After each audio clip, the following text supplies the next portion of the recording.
guys, Transformers96 here with another video review. This time we have the Star Wars Rogue One Elite Series Imperial Death Trooper. So this is one out of 4 of the Elite Series figures that I did pick up today, and I will be reviewing them all today, being Force Friday. So this is my second one that I'm reviewing. I did previously review K2SO, and I have 2 more reviews coming up for you guys. Starting off quickly with the box, I did mention this and talk about it with K2SO's review, so I won't dwell on it, but there is obviously differences in the packaging. The shape of the package is exactly the same style, but the difference are that it now has a blue background that actually does have a black kind of speckle effect to it, and then obviously the box is outlined in a metallic blue instead of the metallic red.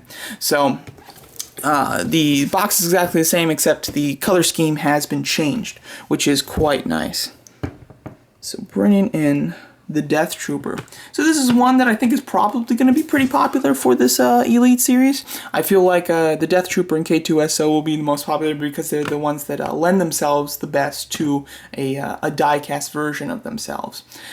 This figure, when I first saw pictures of it, I wasn't too fond of it, but when I saw it in package, I was actually really liking it, and then when I got it out of package, I kind of went back to not liking it as much. So I've really gone back and forth on this guy, but you know, it excels in some areas, and it does falter in others, which is definitely a shame. First of all, just talking about the helmet, looking quite nice there. I really do like the helmet design a lot. I like the green in the eyes a ton, and then the green at the bottom, like at the chin areas, I don't like that too much. It's too much of a bluish green, like a turquoise, and I think that it shouldn't be that turquoisey. I think that it should be more of a green. So I'm not a huge fan of the green that they used there. Wish they used the same shade that they did on the eyes. I think that would have been much nicer. He does have a pauldron, so he is a specialist version of the Death Trooper, which is quite nice, and obviously this is part of the specialist look as well, which does look cool. He does have kind of like a vest with a bunch of pouches. I would imagine these are grenades or something like that, which does look really nice. And then on the back, you can see the standard type of armor. And then again, like I mentioned in the other review, the Elite Series has taken care of, for the most part, the issue with the screws.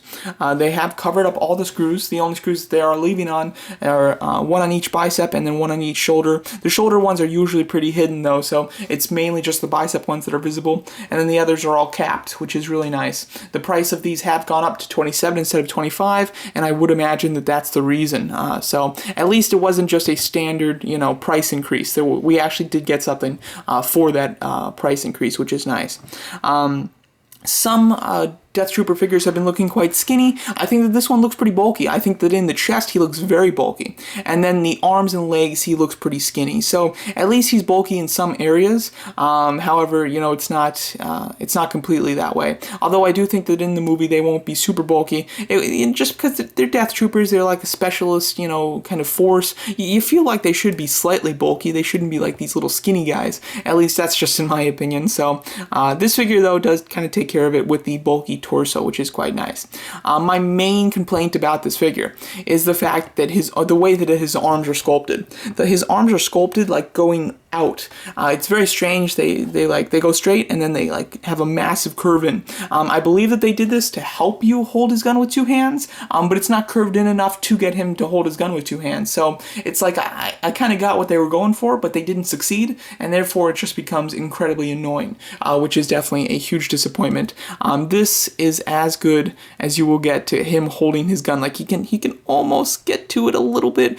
So really he can't do it, which is just such a shame. Really, that's my biggest complaint about the Elite Series as a whole, is the fact that they do not have swivels at the bicep or elbow. If they did, characters could hold their guns with 2 hands, and it would be really nice. So that is something that's very disappointing, and obviously with them fixing the screw holes, I would imagine that they do to some degree listen to their fans. So hopefully eventually they'll add in that extra swivel there, because that's just all these things need to be really nice. So that's a shame for now, but what are you going to do? He does come with, the gun that he does come with is quite nice. I like it a lot. I like the design of it. It's quite sleek, but does look pretty good, and it's very straight. It doesn't get bent in package at all, and there is a bit of red details on it. It's mainly a gray, but it does have some like silver wash into it, which gives it more of a realistic look, which I do like quite a bit. And then the colors on this guy in general are pretty nice. He has, for the armor, it's a very glossy black, and then for the undersuit, it's a matte black, and then for like the straps and the pauldron and things, it's a matte black as well. So there are different shades of black, which I think correspond to the material that he's wearing, and therefore does look pretty accurate and pretty nice. So I do like that. He does come with a pistol. He can obviously hold that, or it can be stored on his thigh. If you don't have it stored on his thigh, it does have this big thing sticking out, which is annoying. But as you can see, like, it stores very nicely, but it does stick out quite far. I wish that they could have shortened the peg on the thigh and the gun, and that would have been a bit better. But what are you going to do? It's not a huge complaint.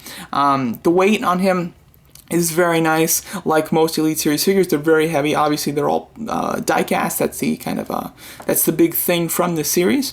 As far as where the die-cast is, from what I can tell, and from what all the Elite Series usually are, is that he has die-cast in the torso and basically everywhere except for the head, hands, and feet. Those are the areas that are plastic. On this guy, there's a bit more. Obviously, his accessories are plastic. I do believe that this front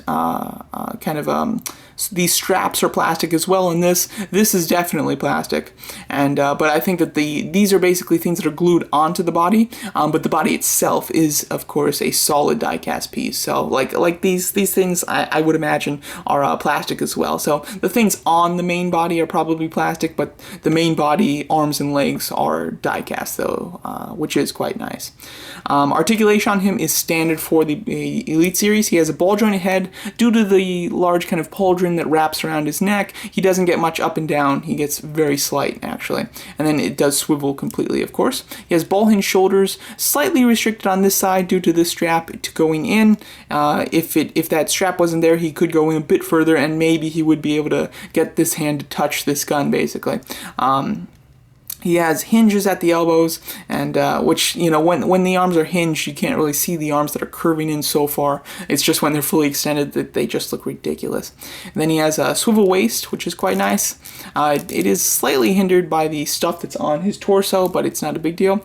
Ball joint hips. The hips go out a decent amount, you know, like somewhat, and then they don't really go forward. That's a big disappointment. Really, the only Elite Series figure that I've seen that actually has this, where they just really can't lift their leg.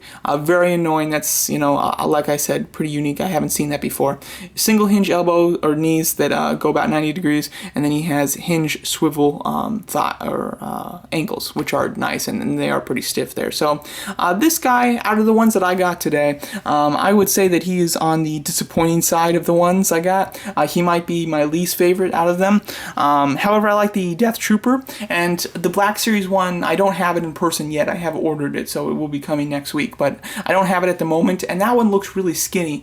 This guy at least has some bulk to him, and that does help me like this guy just as a figure itself. The way that he looks, I do like him a bit more. However, the figure itself is disappointing in a lot of ways, and out of the four that I got, I would say the weakest for sure. So I wouldn't be all over this guy. He is nice if you want a die-cast version of the Elite Trooper, and you can probably throw him in with a few of your Black Series Death Troopers, and I think that they'll look pretty nice together. And him with a pauldron, obviously he can work as your specialist in your Death Trooper squad, basically. So, because I think that he's going to be just about in scale. Doing a little bit of size comparison, just so you can see. The Elite Series, if you don't know, that they're just slightly taller than your average Black Series figure. Alright, so as you can see, he's slightly taller than Donnie Yen's character, and just about the same height as Baze. So, nice size, obviously fits in quite well with your Elite Series collection. So there you go, that's my video review of the Star Wars Rogue One Elite Series Imperial Death Trooper. Thanks so much for watching, and let me know what you guys think of this figure.